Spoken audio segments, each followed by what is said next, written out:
So I said you'll get a standalone video and even did a poll about it just to make sure, so here you go. I know I've done it once before, but let me introduce the manga again. Beast Rings is an anthology manga, meaning rather than telling a singular large story, it's a gathering of smaller stories connected through world or theme. An example of an anthology manga would be the spin-off of Beastars, Beast Complex, which I kinda made an entire video about, feel free to click the link and watch that. While that manga focuses on telling individual stories that don't tie into any larger narrative, Beast Rings does, and its story begins with a prologue, The White Whale. While a prophecy about a dragon and maiden stopping the calamitous whale did exist, no such heroes arise, forcing humans and fantasy races to band together to push it back, forming Juso City. The actual story takes place 10 years later, and it's about all these characters you see on the cover banding together to stop the return of the White Whale. This prologue is something I didn't really touch upon when I talked about the manga in the last review video, but I do like it, but not for the reasons you think. As a prologue, I do think it does a good job of introducing the world, however, I don't totally think it's necessary because chapter 1 is already a great introduction to begin with. Everything explained in this first half of the prologue, from dungeons to demon beasts to even the mayor being a superhero, is already done in chapter 1. This makes the prologue feel redundant since its job is already done way better in the main story, but I do like the prologue's second half. Rather than presenting further information in the usual way through panels and storytelling, it's presented like a welcome brochure. It's a novel way to present information that doesn't feel like banal exposition. It introduces the slang from the world, like referring to Juso City's urban center as central and giving us a brief rundown of world elements like the adventure system and geography. My favorite part are the little bios they include for the main characters, which are phrased like little quotes from interviews. They manage to show a lot of personality that isn't actually expressed anywhere, like Shulgo Tuz writing his name in his native language. The fact that he's the only one without an elaborate quote and instead just says "same here" to his partner's response shows his easygoing and lackadaisical nature. Also, the fact that they show the character's name is great because the actual chapter almost always tends to avoid them. The part of the prologue that is probably most important for understanding Beast Rings as a whole is the prophecy. It's more than just literal, also being true in a metaphorical sense. As the manga explains later, everyone's a maiden, powerless to make their wishes come true. And it's the bonds made with other people that are the dragon, the means to bring those wishes into fruition by relying on one another. Understanding that this is a story about bonds and strength and unity explains a lot of the writing decisions you see in the actual chapters. And speaking of the chapters, let's get started with the first one, the mayor and his secretaries. As you may have guessed from the title, it's all about the current mayor of Juso City, Tyler Takanushi, and his secretary Lucy, and now they get his second secretary, the succubus Sarah. Like I said before, this chapter is way better at establishing things than the small prologue portion. It lays out our main characters, their personalities, and relationships, starting with the mayor, who's just a himbo. He means well and has the raw muscles and manly vigor to actually do well, literally outsucking the succubus. But he doesn't really think things through, leading to raunchy headlines in the tabloids. His first secretary is the dark elf Lucy, a former assassin. She's cold and brutal, but actually has a heart of gold, which is why he hired her. It's the new secretary, Sarah, that I think is probably the best character in the first chapter. Sarah's not bad at what she does, but she is the queen of fumblers, like to the point it's hard to believe she's a succubus due to how often she chokes. And that, my friends, is called a double entendre. She's used as the butt monkey of jokes, where her plans backfire on herself, and it's helped by the fact that she doesn't have pure intentions. So rather than bad things happening to her for no reason, it's her getting what she deserves. Like when she demands to go along for a work trip, but instead of a nice vacation, she's working in the mines. A character detail that I couldn't fit anywhere but want to mention because I think it's funny is that she's also a Fujoshi. This makes us privy to her weirdest thoughts, which fits because she is a succubus after all. From a writing standpoint, she's useful as a point of view character and makes for a pretty good one. She's new to the job, so it's a comfortable way to have things explained to her without it feeling ham-fisted. And the job itself also serves as a reason for the narrative to explore and go from place to place, letting us get a good look at Juso City. But it's the latter half of Chapter 1 where the overarching plot of Beast Rings begins to move. It's the introduction to Demon Beast as a problem and the mayor's superhero persona, and it's the biggest reason why it makes me dislike the prologue. It does everything the prologue did, but so much better. Running through the plot real quick, we get a bit of exposition about where Demon Beast come from and learn of an imposter calling himself Twilight Hawk. This ties into the climax where we learn the fake Twilight Hawk is a Demon Beast and the reveal of the mayor as the real Twilight Hawk. Or it would be a cool reveal if the prologue didn't already show this. This chapter is legitimately better if you don't read that first half of the prologue, and that bothers me so much. Considering each part separately, they're fine, but put them together, put them one right after the other, and it makes the prologue feel fairly worthless. Even in regards to the story's theme about the maiden and the dragon and how it's other people that are how we fulfill our wishes, Chapter 1 just does it better. The mayor wishes to keep Juso City safe, making him the maiden, and he relies on Lucy and Sarah to actually get the job done, making the team they formed the dragon. This first chapter is strong, really strong, so strong it ends up outmuscling the prologue. Thankfully, this second chapter is much better, to the point I think it's the strongest of the entire manga.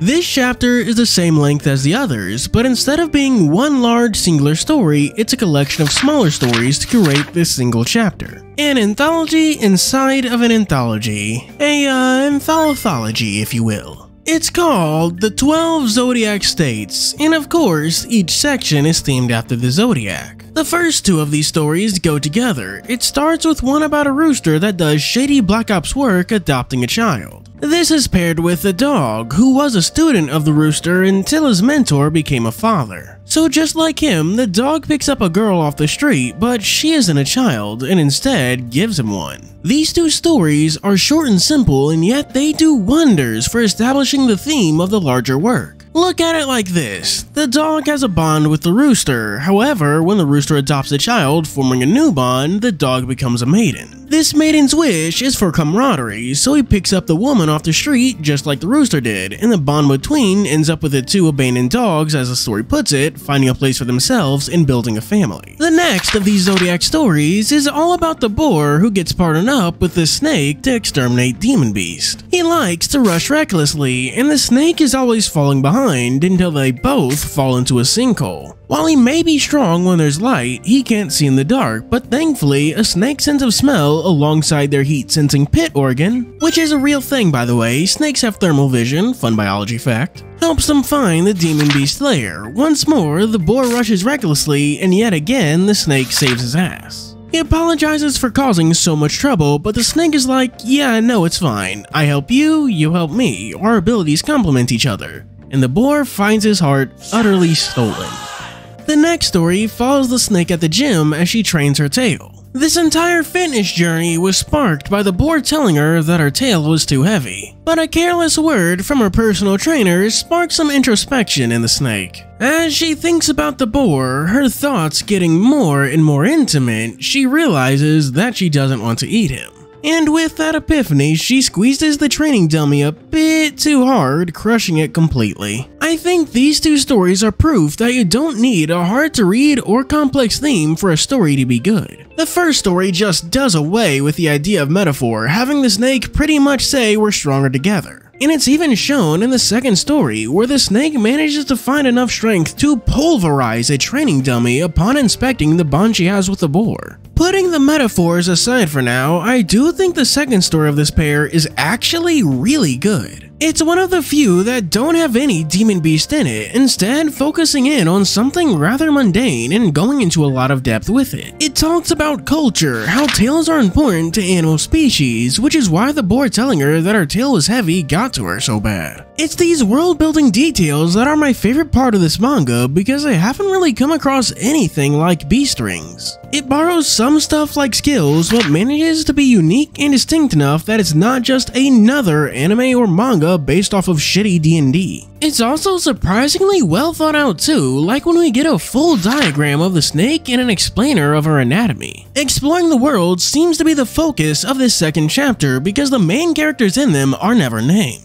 giving less importance to them and more on what they're doing. The final part of Chapter 2 is the story of the rat, and it's all about the annual Sacred Mountain climb. The person who reached the top first is said to be the luckiest person of the year, and last year's winner was this rat. And this, bobcat? I feel like he's a bobcat. Yeah, he has the little things on his ears. That's a bobcat. And this bobcat has a problem with that. Last year, the rat told everyone else to go on a detour, and the bobcat blames her for losing the race. So, when she pulls the same trick this year, the bobcat ignores the advice and learns it wasn't a trick at all. She's not here to win this year, she's here to investigate the demon beast on behalf of her guild, and the bobcat's recklessness only gets in the way, forcing her to save him. Seeing the error in his ways, the bobcat does two things. 1. Confess his love. Could have picked a better time. And 2. Come up with a plan to save the both of them.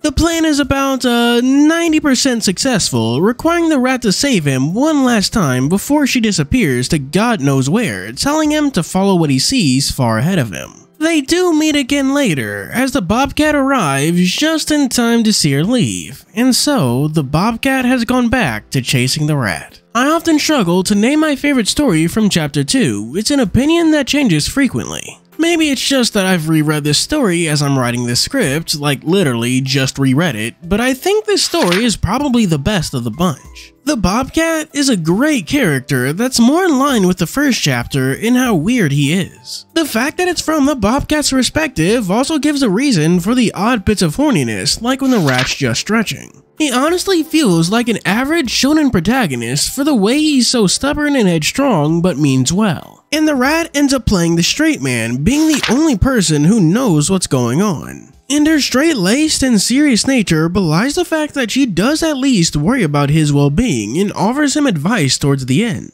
I think one of my favorite moments is in the beginning when they talk about her being scouted by the secret guild 12 that works for the mayor. You see the version of them from everyone's head, and that's opposed to the rats who's actually met them. It's a funny moment that ties all of Chapter 2 together, realizing that all these characters have been working towards the same goal. Analyzing it from a thematic level, the maiden in this story is obviously the bobcat in the desire to show up or at least be acknowledged by his crush. But being acknowledged isn't the dragon, rather it's when the bobcat finally gets over the past and moving forward that he begins to find success. What's distinct about this one though is that the bond is particularly one-sided at the beginning rather than two people finding mutual success in each other, though it does become that when she saves him and offers advice at the end. It makes this work feel fresh despite holding true to the same themes as the rest of the work. The third chapter really brings the themes of bonds to the forefront, and it's called The Lady and Her Faithful Wolf.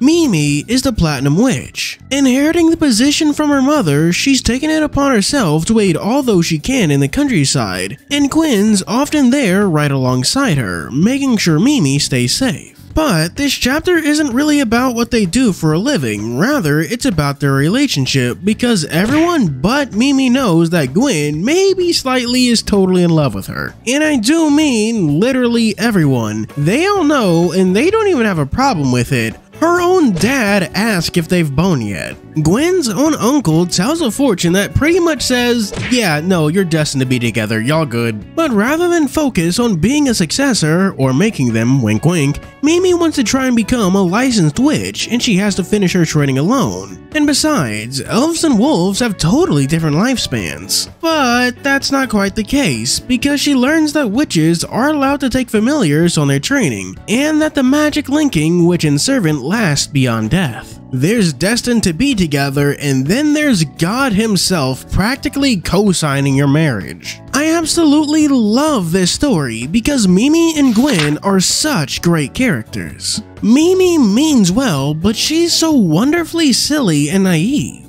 One of the most frequent gags is Mimi getting the wrong idea about something, and it's so raunchy. This is what she thinks when Gwen gets hit with a confuse spell, and this is her first thought when thinking of familiars. Like, what kind of books are you reading, girl? She's also deeply in denial about her own feelings for Gwen, and her sheer obliviousness makes for great comedy. Gwen, on the other hand, is entirely aware of his feelings and just chooses not to act on them. He's loyal and dedicated to a thankless job, and seeing him fight for his master is pretty cute. He's so utterly smitten, and the only one who can't see it is Mimi. This entire chapter is a great change of pace since this one is about a bond that's inevitable. I kind of struggle to fit this into the dragon and maiden metaphor because they're kind of already there. They already have a bond and find strength in it, they just need to acknowledge it. It's a big change of pace from characters who use the chapter to form bonds. Instead, these two are tumbling down a hill and they can't stop their inevitable happy ending. I'm beginning to rethink my opinion on romance because I evidently like it more than I thought. The penultimate chapter is the dragon and the girl, and it begins with the bard Aoi Takanashi who's busking when an old dragonian joins in. To her surprise, he knows the song and can actually sing really well, so she wants to form a band but he doesn't want to, even though they're so physically compatible. Wait, no, not like that. He's not a lolicon, it just means her battle buffs are more effective. He agrees to form a guild just to get the police off his case, but the wrestler quickly goes AWOL, forcing Aoi to reveal just how sweet of a person he is and embarrass him in public to get him to stay. They even find success as adventurers and even musicians, but it's toward the end of the chapter that the main plot rears its ugly head. When they beat a strange demon beast like the one we see in the first chapter, a ghost appears from the ashes. That of their teacher. It turns out, before the White Whale disaster, the White Bard taught Shulgo Taz about music, and in the aftermath, he taught Aoi. Their tiny little band of two decides to go and learn about what happened to their dead master and help him move on. This chapter is the longest of the entire work at around 43 pages, and you definitely feel it because it covers a lot of content. It covers not only Aoi and Shulgo Taz meeting up, forming a band, becoming adventurers, becoming popular musicians, and then at the end the main plot jumps back to the forefront. Frankly, while the chapter is good, I'm not ultra in love with it like I was with the others. If I had to rank it, it'd be above chapter 1 but below chapter 2 and 3.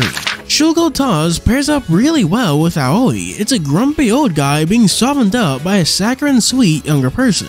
The relationship progresses quickly, but seeing as how the manga needs to cover a lot very fast, I don't mind it too much. I do love how much the story manages to show us about the world, finally giving us an in-depth look at the adventurer system, seeing the two of them form a guild and go on missions. And the tiny details, like having the layout of the grandparent shop explained and their world having their own version of YouTube, is pretty nice. I didn't mention it too much, partially because I was saving it, but the side characters in this chapter are really good, and the same can be said about the side characters in the entire manga. While they don't have as much depth as the main characters, they are distinct in one way or another. Like the Shiba Inu police officer from chapter 1, who's forced to cover up the mayor's illegal stints, or Mimi's father from chapter 3, who's just the world's most cavalier aristocrat. Given how much this chapter covers, there are a ton of side characters worth remembering. From the Chameleon Therian to the Doggy Cop, and even Aoi's grandparents. I know I'm talking about the world a lot, but I can't get over how much I love it. In regards to theme, outside of them being a literal dragon and maiden, this story is about bonds on two levels.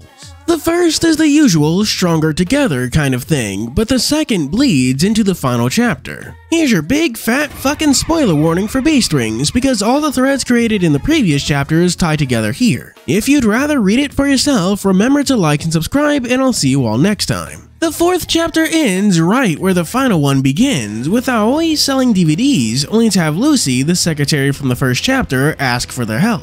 To get to the White Bard, they need 3 keys. The first key is people with a connection to him, that being his 2 students, Aoi and Shulgo Taz. The second, the place where the border between the living and the dead is thinnest, that being the mountain from chapter 2. And lastly, they need a witch who can open the rift, but since this is being done under the radar, they can't use an official, licensed witch, which is where Mimi and Gwen come in. The stage is set, and all our pieces are in play, leading to the final confrontation between them and the White Bard with the White Whale. One where the characters share an unexpected bond, that being with their deceased teacher. He explains how he ended up this way. The reason he ran away from Shulgol Taz and Aoi was that he was jealous and fearful of the two's talent and vivacity. He went into the White Whale Labyrinth chasing after an artifact to improve his music, but instead the only thing he found was an untimely end. He respects their music, he can't deny how good it is, but it also makes him want to curse everything he sees. In response, Aoi forms red strings from her own life force, throwing everything she has at her teacher, proving that not even the power of the White Whale is enough to beat them. Having heard her song, the White Bard plucks the familiar ring off his finger and ends the second coming of the White Whale.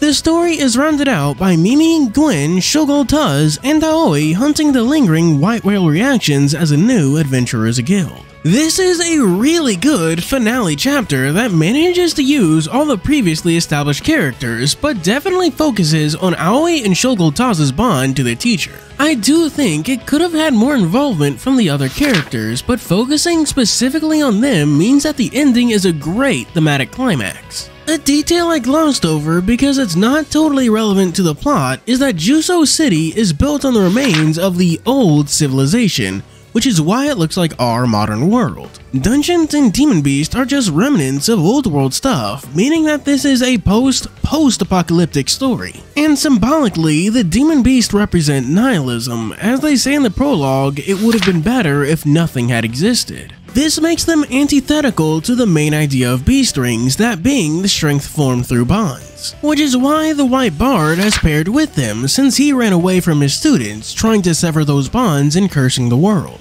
But the story then goes to emphasize how enduring and unbreakable these bonds are when the White Bard can't even sever the one he had with Aoi, shown by her finishing the song he created. This entire chapter is all about the bond the dead have with the living, how even the dead leave them behind. That's what the story is calling a parting gift. The final thing I want to bring up is the reason why I focus so much on the world building, aside from the fact that it's good. It's that I think it's important to Beast Ring's final moments. Notice how the manga begins with a shot of Juso City, and notice how it ends on one too, and then notice how Juso City is shaped like a dragon. The city itself fits into the dragon and maiden metaphor right alongside the characters. The city thrives on the characters inside it, from the mayor who protects it as the vigilante to the dog starting a family in the background. It gives them all a place for that to happen. Juso City is shaped like a dragon because it is the result of all those bonds the people in it have made. That's where I'll wrap things up for today. This video got way out of hand with its length. It's like 4 AM of the day this video goes up, so I really got to put this video to rest so I can get some rest myself. My final words, Beastars. Whoa, did I just say Beastars? See, I'm tired as fuck. As I was saying, Beast Rings is a manga that caught me off guard with how good it was. From its colorful and expressive art to its vast and expansive world, all wrapped up with a neat little bow called good writing.